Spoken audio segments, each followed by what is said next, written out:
Sultanpur police station ખાતે જિલ્લા police વડાનો લોક દરબાર યોજાયો હતો, જેમાં ગ્રામજનો અને પોલીસ વચ્ચે સંવાદિતા વધારવાનો મહત્વપૂર્ણ પ્રયાસ કરવામાં આવ્યો હતો।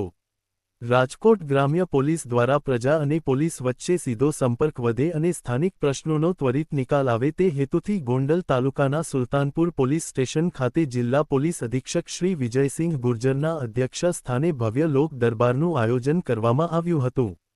આ લોક દરબારમાં સુલતાનપુર તથા આસપાસના ગ્રામ્ય વિસ્તારના આગેવાનો, વેપારીઓ અને મોટી સંખ્યામાં ગ્રામજનો ઉપસ્થિત રહ્યા હતા। એસપી વિજયસિંહ ગુર્જરે લોકો સાથે સીધો સંવાદ કરી તેમની સમસ્યાઓ, સુરક્ષા સંબંધિત પ્રશ્નો અને સૂચનો ધ્યાનપૂર્વક સાંભળ્યા હતા। કાર્યક્રમ દરમિયાન એસપીશ્રીએ વ્યાજખોરીના દૂષણ સામે કડક કાર્યવાહી કરવા પોલીસ વિભાગની પ્રતિબદ્ધતા વ્યક્ત કરી હતી। સાથે જ નશાબંધીના કાયદાના કડક અમલીકરણ અંગે પણ મહત્વપૂર્ણ માર્ગદર્શન આપ્યું હતું। તેમણે ગ્રામજનોને અપીલ કરતા જણાવ્યું હતું કે કોઈપણ ગેરકાયદેસર પ્રવૃત્તિ, વ્યાજખોરી અથવા અન્ય સમસ્યાઓ અંગે લોકો કોઈપણ ડર કે સંકોચ રાખ્યા વગર સીધા પોલીસનો સંપર્ક કરે। આ ઉપરાંત આજના સમયમાં વધી રહેલા સાયબર ફ્રોડ વિશે પણ લોકોને જાગૃત કરવામાં આવ્યા હતા। અજાણી લિંક પર ક્લિક ન કરવા અને કોઈને પણ ઓટીપી શેર ન કરવાની ખાસ સૂચના આપવામાં આવી હતી।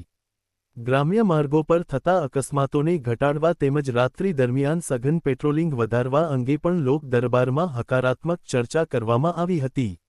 લોક દરબારને સંબોધતા એસપી વિજયસિંહ ગુર્જરે જણાવ્યું હતું કે પોલીસ એ પ્રજાનો મિત્ર છે। ગામડાઓમાં શાંતિ અને સુરક્ષા જળવાઈ રહે તે અમારી પ્રથમ પ્રાથમિકતા છે। સામાન્ય માણસને ન્યાય મેળવવા માટે ક્યાંય ભટકવું ન પડે તે માટે પોલીસ હંમેશા તત્પર રહેશે। આ કાર્યક્રમમાં વિભાગીય પોલીસ અધિકારી આઈપીએસ પ્રખર કુમાર, ડીવાયએસપી, ઝાલા સાહેબ ગોંડલ તેમજ સુલતાનપુર પોલીસ સ્ટેશનના પીઆઈ ખાચર સાહેબ ને સમગ્ર પોલીસ સ્ટાફ હાજર રહ્યો હતો। તે ઉપરાંત સુલતાનપુરના સરપંચ, ઉપસરપંચ, ગ્રામ પંચાયત સભ્યો, તાલુકા પંચાયત સભ્યો અને ગામના આગેવાનો પણ મોટી સંખ્યામાં ઉપસ્થિત રહ્યા હતા। ગ્રામજનોએ પોલીસની આ લોકાભિમુખ કામગીરીને બિરદાવી હતી અને આવી પહેલથી પ્રજા અને પોલીસ વચ્ચેનો વિશ્વાસ વધુ મજબૂત બનશે એવી આશા વ્યક્ત કરી હતી। રિપોર્ટર કમલેશ રાવરાણી, સુલતાનપુર।